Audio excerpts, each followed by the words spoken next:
और अब हम एक बड़ी और महत्वपूर्ण अंतर्राष्ट्रीय खबर का डीएनए टेस्ट करेंगे। ये खबर दुनिया की दो महाशक्तियों यानी अमेरिका और रूस के टकराव से जुड़ी हुई है और इस टकराव की वजह से अब ये सवाल उठ रहे हैं कि क्या ये तीसरे विश्व युद्ध की आहट है।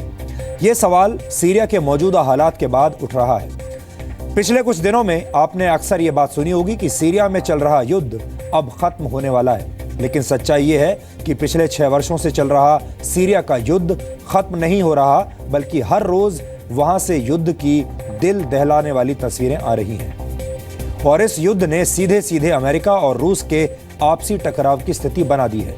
सीरिया इन दिनों वॉर डिप्लोमेसी का एक ऐसा प्लेग्राउंड बन गया है जहां अमेरिका और रूस हर रोज नए नए दांव खेल रहे हैं, लेकिन इसकी कीमत सीरिया के आम लोगों को चुकानी पड़ रही है।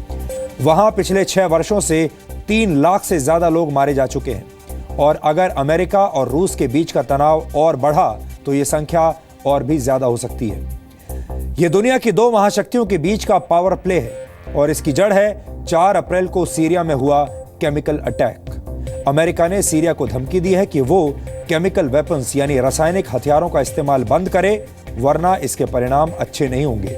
अमेरिका ने रूस को भी यह चेतावनी दी है कि वो कूटनीतिक लाभ उठाने के चक्कर में सीरिया का समर्थन ना करे। ये तस्वीरें 4 अप्रैल की हैं, जब सीरिया के इदलिब शहर में लड़ाकू विमानों से बम बरसाए गए थे। वहां बम गिरते ही लोगों का दम घुटने लगा और वो सांस लेने के लिए तड़पने लगे। इसे एक केमिकल अटैक बताया गया था और आरोप लगाए गए कि इसमें खतरनाक सेरिन गैस का इस्तेमाल किया गया। इस हमले में 100 से ज्यादा लोगों की मौत हुई, जिनमें छोटे छोटे बच्चे भी शामिल थे। अमेरिका ने इस हमले के लिए सीरिया के राष्ट्रपति बशर अल असद की सेना को जिम्मेदार ठहराया और सीरिया के शरियात एयरबेस पर 59 टोमाहॉक क्रूज मिसाइल्स फायर की। अमेरिका के इस हमले में कुल 9 लोग मारे गए थे, जिनमें सीरिया के कुछ सैनिक भी शामिल हैं। इस हमले के बाद रूस ने अमेरिका के साथ अपना हॉटलाइन संपर्क काट दिया है। हॉटलाइन के जरिए ही रूस और अमेरिका एक दूसरे से अक्सर सीधी बातचीत करते हैं। सीरिया में रूस और अमेरिका के बीच सीधे टकराव से बचने के लिए भी ये हॉटलाइन काफी कारगर थी, लेकिन अब दोनों देशों के बीच तनाव और बढ़ गया है और संवाद बिल्कुल बंद होने लगा है। रूस भी पीछे नहीं है। रूस ने क्रूज मिसाइल से लैस अपने वॉरशिप्स को सीरिया के बंदरगाहों पर तैनात करने का आदेश जारी किया है, यानी रूस भी अमेरिका को अब एक करारा जवाब देना चाहता है।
ये महज सिर्फ सवाल नहीं, बल्कि वो आशंकाएं हैं जो बहुत हद तक सही साबित हो सकती हैं। दुनिया की दो बड़ी महाशक्तियां अमेरिका और रूस एक बार फिर आमने सामने हैं। दोनों देशों के बीच सीरिया को लेकर जबरदस्त टकराव चल रहा है और हालात एक बार फिर कोल्ड वॉर यानी शीत युद्ध जैसे हो गए हैं। इसकी वजह हम आपको बताएंगे, लेकिन उससे पहले आज की ऐतिहासिक तस्वीर आपको देखनी चाहिए।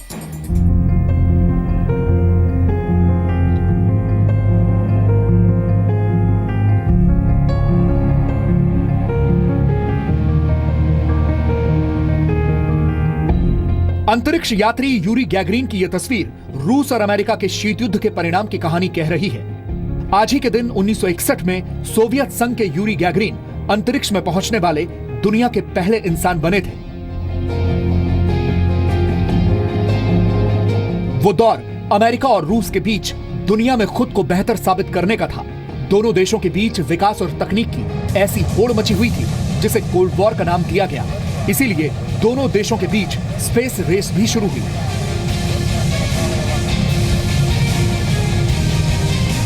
और इसमें अंतरिक्ष में पहला इंसान भेजकर रूस ने बाजी मारी।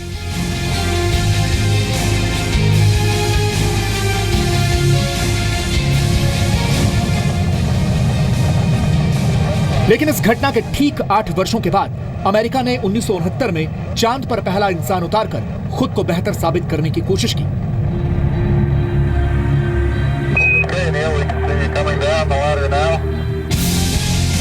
हालांकि 1991 में सोवियत संघ के विघटन के बाद अमेरिका और रूस के बीच कोल्ड वॉर भी खत्म हो गया और अमेरिका निर्विवाद रूप से दुनिया की सबसे शक्तिशाली शक्ति बन गया।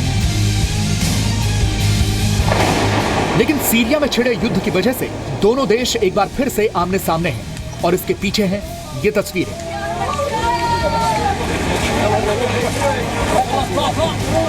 सीरिया के इदलिब शहर में 4 अप्रैल की सुबह लड़ाकू विमानों के जरिए बम बरसाए गए। माना जा रहा है कि इन बमों में केमिकल हथियार थे। बम गिरते ही इलाके के लोगों का दम घुटने लगा और लोग तड़पने लगे, लोगों के शरीर झुलसने लगे। इस हमले में कम से कम 100 लोग मारे गए।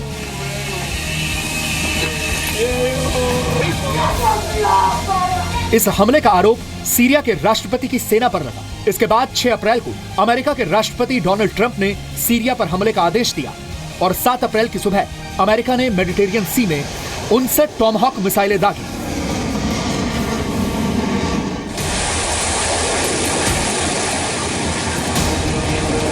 यूएस मिलिट्री के इस हमले में सीरिया के अल शरायत एयरबेस को निशाना बनाया गया। इस हमले में 4 बच्चों समेत कुल 9 लोग मारे गए। अमेरिका की कार्रवाई का जर्मनी, जापान, ब्रिटेन, तुर्की, सऊदी अरब और स्पेन ने समर्थन किया। वहीं चीन, ईरान और रूस सीरिया की असद सरकार के साथ है। अमेरिका के इस हमले का असर यह हुआ कि रूस ने क्रूज मिसाइल से लैस अपने लड़ाकू जहाजों को ब्लैक सी से लाकर सीरिया के बंदरगाह पर तैनात करने का आदेश जारी किया है। इसके अलावा रूस के राष्ट्रपति व्लादिमीर पुतिन ने सीरिया में पहले से ही बड़ी संख्या में तैनात सतह से हवा में मार करने वाली S-400 और S-300 मिसाइलों की नई खेप को भी तैनात करने का निर्देश दिया है। इधर अमेरिका ने एक बार फिर सीरिया के बहाने रूस को भी धमकी दी है। अमेरिका के रक्षा मंत्री जिम मैटिस ने कहा, अगर सीरिया ने दोबारा केमिकल वेपन्स का इस्तेमाल किया तो उसे इसकी भारी कीमत चुकानी होगी। 4 अप्रैल को सीरिया सरकार ने अपने ही लोगों पर केमिकल वेपन्स से हमला करवाया।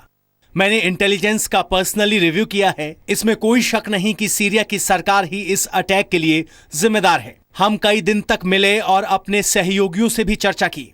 चर्चा के बाद हमें लगा कि असद के खिलाफ मिलिट्री एक्शन लेना ज्यादा बेहतर होगा ताकि वो दोबारा इस तरह की हरकत ना करे। हमारी हमेशा यही कोशिश होती है कि मिलिट्री कार्रवाई में लोगों की मौत ना हो। हमारा मिशन कामयाब रहा। इन्हीं सब बातों को ध्यान में रखकर प्रेसिडेंट ट्रंप ने 6 अप्रैल को सीरिया पर हमले का ऑर्डर दिया था। इस बीच अमेरिका के विदेश मंत्री रेक्स टिलरसन रूस की राजधानी मॉस्को पहुंचे हैं। तनाव के बीच दोनों देशों के विदेश मंत्रियों की बैठक हुई जिसमें अमेरिका ने रूस से सीरिया का समर्थन न करने की गुजारिश की। इसीलिए हम ये कह रहे हैं कि क्या दुनिया में तीसरा विश्व युद्ध होने वाला है। अब आपको उस युद्ध के बारे में भी जानकारी होनी चाहिए जिसकी वजह से दुनिया तीसरे विश्व युद्ध के मुहाने पर खड़ी है। इसके लिए आपको आज से करीब 6 वर्ष पहले जाना होगा जब दिसंबर 2010 में ट्यूनीशिया से अरब क्रांति की शुरुआत हुई थी। इस क्रांति ने जल्द ही पूरे अरब क्षेत्र को अपनी चपेट में ले लिया था। लीबिया, सीरिया, इराक और यमन के साथ ही बहरीन और इजिप्ट भी इस क्रांति से जुड़ गए। सिर्फ 4 महीनों के अंदर इस क्रांति ने रौद्र रूप ले लिया और इसे अरब डेमोक्रेसी के नाम से जाना जाने लगा। पूरे अरब क्षेत्र में शांतिपूर्ण तरीके से अपनी सरकारों के खिलाफ प्रदर्शन हो रहे थे। इसी बीच सीरिया के शहर दारा में कुछ स्कूली बच्चों ने वहां के राष्ट्रपति बशर अल असद की सरकार के खिलाफ कुछ तस्वीरें बनाई और इसी आरोप में वो गिरफ्तार कर लिए गए। इन बच्चों को टॉर्चर किया गया और इसके विरोध में जब लोगों ने विरोध प्रदर्शन किया तो उन पर सरकार की तरफ से गोलियां चलवा दी गईं, जिसमें कई लोगों की जान चली गई। इसके बाद सीरिया में फ्री सीरियन आर्मी का गठन हुआ। वहां के आर्मी के कुछ अफसरों ने एक अलग ग्रुप बनाया और राष्ट्रपति असद की सेना के खिलाफ मोर्चा खोल दिया। 3 महीने के बाद कुछ और छोटे छोटे संगठन इस क्रांति से जुड़ गए और दुनिया भर से तमाम विद्रोही तत्व सीरिया पहुंचने लगे। 2011 से 13 के बीच सीरिया में इस्लामिक संगठनों का प्रभाव बढ़ गया। सीरिया में जगह जगह सुसाइड ब्लास्ट हुए और अलकायदा के मुखिया अयमान अल जवाहिरी ने सीरिया में लोगों को भड़काना शुरू कर दिया। 2013 में विद्रोहियों के समूह से अलग होकर एक नया आतंकवादी समूह बना, जिसे पूरी दुनिया आज ISIS के नाम से जानती है। इसके बाद इस लड़ाई में अमेरिका और रूस भी कूद गए। अमेरिका ने विद्रोहियों का समर्थन किया तो रूस सीरिया के राष्ट्रपति असद के साथ हो गया।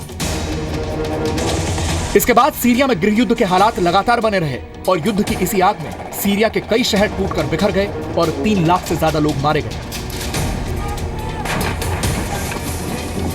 सीरिया में पिछले 6 वर्षों से युद्ध चल रहा है और हालात ऐसे लग रहे हैं कि यह युद्ध जल्द खत्म नहीं होने वाला और इसके लिए पूरी तरह से दुनिया की 2 बड़ी ताकतों अमेरिका और रूस को भी जिम्मेदार ठहराया जाएगा। ब्यूरो रिपोर्ट, जी मीडिया। कुल मिलाकर सीरिया का भविष्य एक ऐसे रास्ते की तरफ मुड़ चुका है जिसके आखिरी छोर पर सिर्फ अंधेरा ही अंधेरा है। सीरिया में अब तक 3 लाख से ज्यादा लोग मारे जा चुके हैं। पिछले 6 वर्षों की इस लड़ाई में सीरिया के कई ऐतिहासिक शहर बिल्कुल बर्बाद हो चुके हैं। कई बड़ी और महत्वपूर्ण इमारतें टूट चुकी हैं। सीरिया के गृह युद्ध में अब तक 5 बार केमिकल अटैक्स हो चुके हैं और इन हमलों में सैकड़ों लोग मारे जा चुके हैं। ये मानवता पर सबसे बड़ा संकट है, लेकिन दुनिया के बड़े बड़े देश इस संकट को दूर करने की बजाय इससे अपने लिए कूटनीतिक फायदा उठाने की कोशिश कर रहे हैं, जो कि बहुत दुखद है।